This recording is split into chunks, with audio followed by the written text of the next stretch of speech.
احمد ہے۔ میں 7ویں جماعت کی طالبہ ہوں۔ Government Urdu higher primary school آگر بندی ہٹی، چندگیری تعلق ڈانگرہ ضلع۔ محترم صدر جلسہ، مہمان خصوصی، میرے عزیز اساتذہ اور میرے پیارے ساتھیوں، السلام علیکم۔ اس تقریر کا آغاز میں ایک شعر سے کرنا چاہتی ہوں۔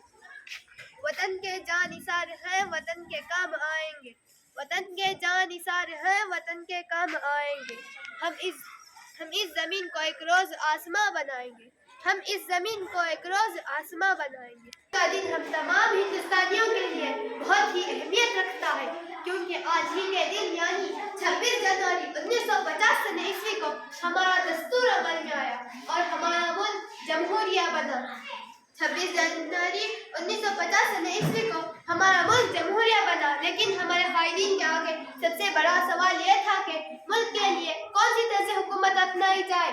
ہمارا ملک ہندوستان ایک سیکولر ملک ہے، یہاں پر مختلف ملکوں کے باشندے بستے ہیں، جن کی زبانیں، مختلف مذاہب، جداگانہ تہذیب و تمدن الگ الگ ہے، اس لیے فوری فیصلہ کرنا آسان نہیں تھا۔ اس لیے ہمارے دور قائدین نے کافی غور و خوض کے بعد جمہوری طرز حکومت کو اپنایا۔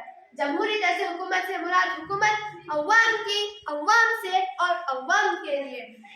اس طرز حکومت میں ملک کا شہری ہر اپنا ایک خاص دستور اختیار کرتا ہے، لہذا ہر ملک اپنا ایک خاص دستور اختیار کرتا ہے۔ آزادی کے بعد دستور ہند کی ترتیب کے لیے ایک دستور ساز مجلس تشکیل دی گئی۔ ڈاکٹر راجندر پرساد اس مجلس کے صدر اور ڈاکٹر بھیم راؤ امبیڈکر مسودہ مجلس کے صدر مقرر ہوئے۔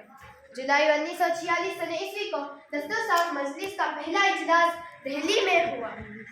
26 نومبر 1949 ء سے دستور ہند عمل میں آیا۔ 26 جنوری 1950 ء کو دستور ہند عمل میں آیا۔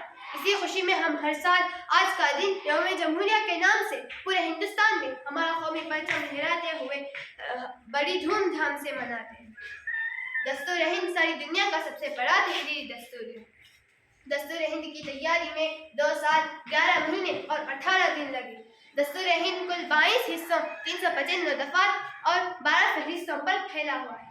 آخر میں میں یوم جمہوریہ کی مبارکباد دیتے ہوئے اپنی تقریر کو ختم کرتی ہوں۔ جے ہند۔